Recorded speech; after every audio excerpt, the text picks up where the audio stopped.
میں نے یہ دعا پڑھی، اللہ نے میرے قرضے بھی دور کر دیے اور میرے غم بھی سارے دور کر دیے۔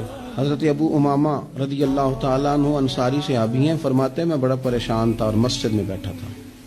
قرض بہت بڑی اذیت ہے، مقروض قیدی ہے، صحت ہونے کے باوجود بیمار ہے، گھر ہونے کے باوجود بیکار ہے، ساری آسانیاں ہونے کے باوجود تکلیف میں ہے چونکہ مقروض ہے۔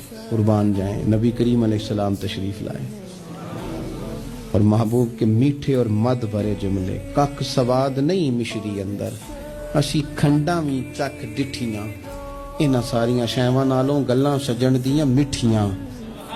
محبوب نے فرمایا ابو امامہ کیا بات ہے یار، یہ وقت نہیں مسجد آنے کا، اور اس وقت کے اندر میں تمہیں مسجد میں دیکھ رہا ہوں، اس وقت کیوں بیٹھے ہو؟ عرض کرنے لگے حضور مجھے قرض نے پریشان کر دیا، آزمائش میں آ گیا، حضور کیا کروں؟ تو نبی کریم نے فرمایا میں تمہیں دعا سکھاتا ہوں۔ حضور نے دعا سکھائی، کہاں پڑھو اللہم انی اعوذ بک من الہم والحزن واعوذ بک من العجز والکسل واعوذ بک من الجبن والبخل واعوذ بک من غلبۃ الدین وقہر الرجال۔